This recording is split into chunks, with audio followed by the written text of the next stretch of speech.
Right, folks, so protein should now be pretty much on average. You should know now what your daily protein should be, how to get that in each meal.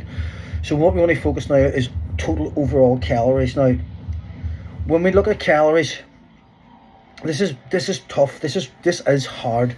Like, I'm trying to lose weight myself at the minute. I'm trying to cut down a bit, and counting every single calorie is so freaking important when it comes to reducing body fat. Now, we need the protein doesn't change. So whenever we're now trying to reduce calories or control calories, we can't do that from a protein point of view. So our protein now should be about 100, 110 for ladies, about 160, 180 for men, depending on your body weight. That number doesn't change. So whatever that protein value is, so you've been down now doing this for about 2 weeks, right? Here's what the protein I'm taking. Now, if you look at that, remember I said just track the protein. Don't track anything else, just the protein. And you look at how many calories just the protein has come to, well then, whatever your calorie target is, say for example 1200, you subtract that number from 1200. So say, just for example, it's 700 calories your protein comes to, because remember, it's alright saying that there's 4 calories per gram in protein. That's fine if it was pure protein, but it's not going to be pure protein, because things like eggs, even chicken, fish, meat, all contain fats as well, which add to the total calories of that sort of portion of protein. So it's not just protein that you're counting from a calorie point of view, you're also counting the fats that's contained in it. Even if you try and go very, very lean, there's still going to be some fats in it. So let's say it comes to 700, again, I'm just making this number up. That now leaves you with 500 calories for the rest of your macros, for example, carbohydrates and fats. So we need to be really dialed in with this. Now, what you need to start thinking about now from a calorie point of view is getting very, very, very precise with these calories, because say we've got 1200 calories, right? And you know pretty much what that rounds up to. If we go over those calories at all, you're not losing body fat for that day. So I'll give you an example. I think I've showed some of you this during the week. My first meal is always 5 eggs, half an avocado. I have 2 protein shakes during the day. Then whatever is in the mix for dinner is for dinner. So that variable does change every now and again. And at night I have Greek yogurt with a scoop of protein, blueberries and strawberries. Now, they always stay the same. So the breakfast, the 2 shakes, and the Greek yogurt at night is always the same. Dinner then is the variable that changes. So I have to try and account for the dinner. So let's say I'm guesstimating 600 calories for dinner, then I'll up that to I'll round it up to 700 just in case, because she's not going to weigh out the pasta or the rice or whatever. She's just going to put out dinner, and I'm not going to argue. Dinner's dinner. But I have to have a bit of playroom with it.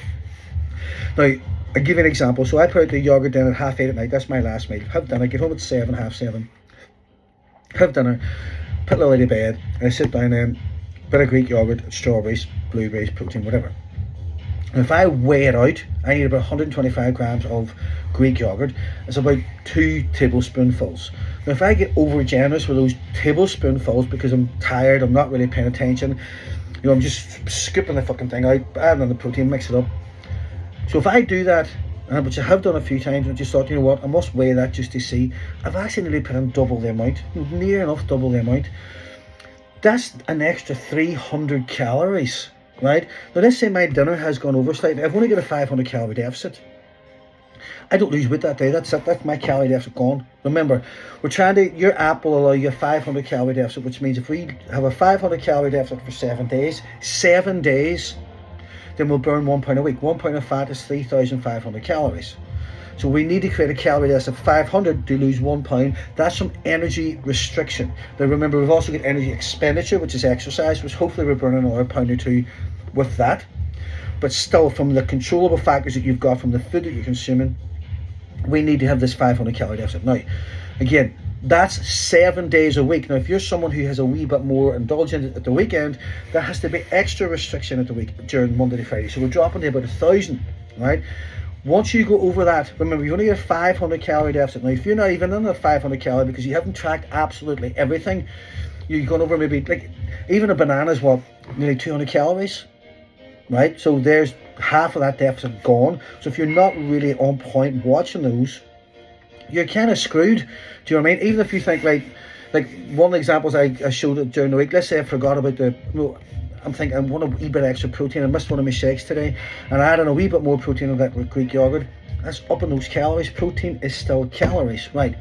Now at the weekend, And that's if you contain it to the weekend. Like, let's say a bottle of red wine, right? Bottle of red wine, 700 odd calories. How many of you are stopping at one bottle of wine? Right, the average pizza, 700 calories, right? If we have an Indian takeaway, 600 calories. Now let's say you do those 3 things at the weekend, right? You're not really tracking. That's your deficit gone for the week, folks. You're not losing weight that week. It's just not happening, right? So if you're wondering, why am I not losing weight? You're not tracking absolutely everything. And if you're someone who does want to have slightly more calories at the weekend, you still need to be tracking. You still need to be a wee bit sort of doing your due diligence as to what have I got here, right? So think about your worst weekend. Think about the average weekend. Write it in the app and see what it comes, and be really freaking honest with yourself. Right, let's say it comes to, right, remember, you still get your 1200 calories for the day. Let's say it comes an extra 1000 calories on top of that. That means you need to take those calories away Monday to Friday, right? They have to come away, right? Otherwise you're not losing weight, folks. You're just not losing weight. Remember, although we're trying to burn calories through exercise, the amount of calories you burn during the workout are not that many, right? 300-400 calories. Now we do have a metabolic boost afterwards, but still we need to focus on the food that we're consuming, right? You need to start tracking this really, really well. Remember, between now and Christmas, we really want to nail this. I want you to get the best results you can. We're doing what we can with the exercise, in the gym, and we're working hard. But if those calories aren't tracked, if you're going over those calories, it's just not going to happen. So even if you think you're doing well with your diet, if you're not losing body fat, you're not in a calorie deficit. End of, guys. That's just the way it works. It's the first law of thermodynamics. It's just the way it is. There's no magic to it. There's nothing wrong with you. I mean, everything else that we're controlling. So it's not about your metabolism. And here's the biggest misconception. See, people who think, oh, I'm not losing weight because I'm under eating. No. If you're under eating, you're losing weight, right? That's why people die of starvation, because they don't eat enough calories. So there's calories coming in there somewhere. Over the space of the week, you might think Monday to Friday I hardly eat anything, but Saturday, Sunday, they're through the roof.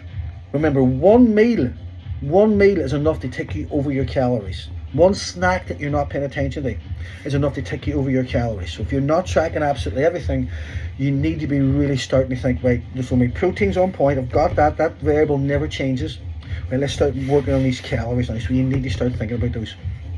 If you have any problems, let's talk about it whenever we're in training, but you have to start now thinking, right, I've got my protein, how many calories have I got left? Right, where do I want those calories to come from? So for me, for example, I want the largest part of my calories to come from my dinner, because I know there's going to be some sort of carbohydrates in there that I have no control over. I have no carbs for my breakfast, I have no carbs for every other meal, but those carbs will come on my dinner, and I can't control the amount of them. So I have to try and make sure I've left space. So I leave about 700 calories just for dinner. The weekend, I track it. If I'm going to allow myself something, then I fast all day Saturday to allow for that Saturday night. Same with the Sunday. I fast then on a Monday. Right? But again, it's about pulling back those calories, so be cautious with that. Alright? Let's work on it.